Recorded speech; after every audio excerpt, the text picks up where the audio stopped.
بسم الله الرحمن الرحيم وما لنا أربعة إلى هي أربعة خير كذا هي نسي أربعة كذا وبدنا عافيمات يا بش برواقة هي نوجر سيامين سيدا بيكون حظي إن وطنكي نبي محمد صلى الله عليه وسلم وكل شيء إن قالوا إنك قبضته أو أي dad iyagu xukumaan ay saaraan dadka oo haysta Sacuudiga inay boqor haystaan waxa weeye waa maamulahaas waxa uu hoos tagaa sida Qatar oo kale sida ka Imaaraadka oo kale sida ka Bahrain oo kale sida ka Oman oo kale sida ka Kuwait oo kale sida ka Urdun oo kale wuxuu hoos tagaa Mareykanka markii horena Ingiriiska imikana Mareykanka waa la haystaas ayaa inagana u haysanaa inuu isagu wax yahay Turkiguna waa sidoo kale waa la haysta kale waxa aan oranayaa Sacuudiga iyo Imaaraadka shaqada ay doonayaan inay gaalada gumaystuhu ay wadaan wadamada muslimiinta ka wadaan ayay u isticmaalaan marka Sacuudigu iyo Imaaraadku gaar ahaan Bahrain way ku jirtaa laakiin labadaasan ku soo koobaynaa waxay khatar ku tahay jiritaanka Soomaalida iyo Suudaanta iyo muslimiinta kale xitaa Turkiga maanta halka iska dhig xitaa Turkigu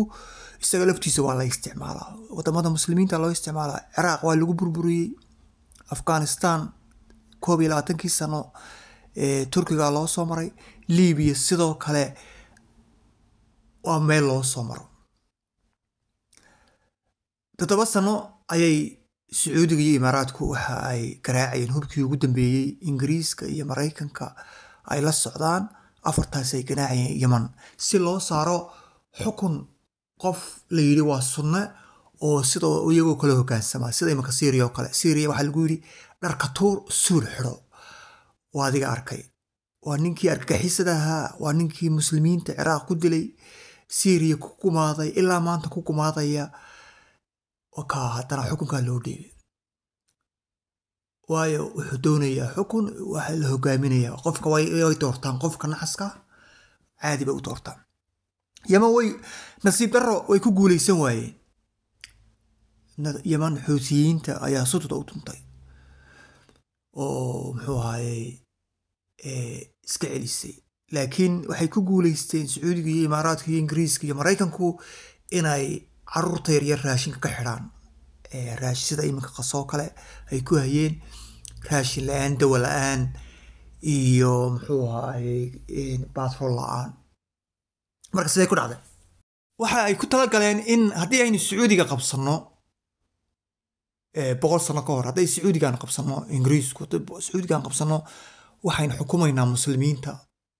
100 sano ama 100 sano taasoo ahaa Ingiriisku markuu jabay ya jabiyay Ingiriiska Masar baa jabisay Jamal Abdi Nasir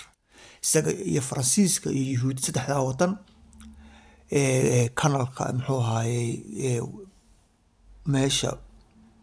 Suwiiska halkaas ay ka dhacday halka loogama horeyn Ingiriiska iyo Faransiiska marka way ka soo baxeen way sii wadi kari waayeen Mareykanka hadda ka faa'iideystay Mareykanka iyo inkastoo isku af yihiin Ingiriiska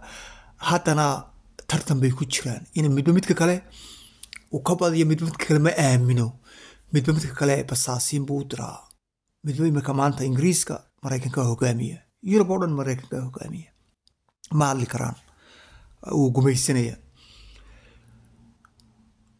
marka waxa loo koriyay rag laba Sacuudiga adiga arkay hilibka dheeraadka saaran iska saa u socdaan ragaas ayaa jooga Soomaaliya saasa la doonaya Soomaaliya Xasan Sheekh Farmaajo ha socoto Cabdullaahi Yuusuf Sheekh Shariif muxuu ahaayay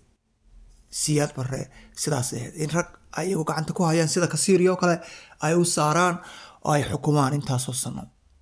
nasiib darro Soomaaliya dhalinyarada kacday 16 jirka 18 jirka odayaashu way la shaqaysanayeen 16 jirka 18 jirka ayaa kacay 18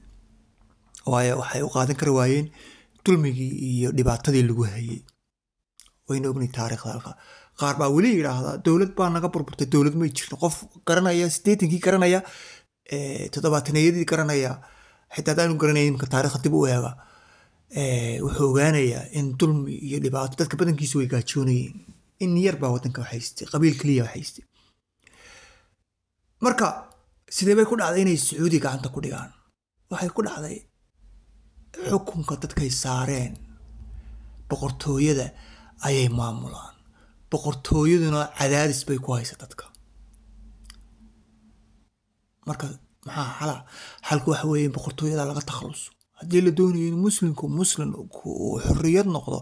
waa in sacuudiga laga takhaluso imaaraadka lagu xogsiiyo turkiga lagu xogsiiyo kuwa kaloo dhanna way ku tegayaan masar way ku socotaa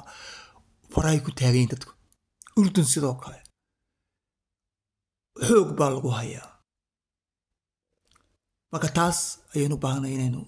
abaabulkeeda galno oon dadka wacdino dadka hurda ee burburan la wacdigeliyo oo la tuso dhibaatooyinka haysta taasaa loo baahan in la xoreeyo dadka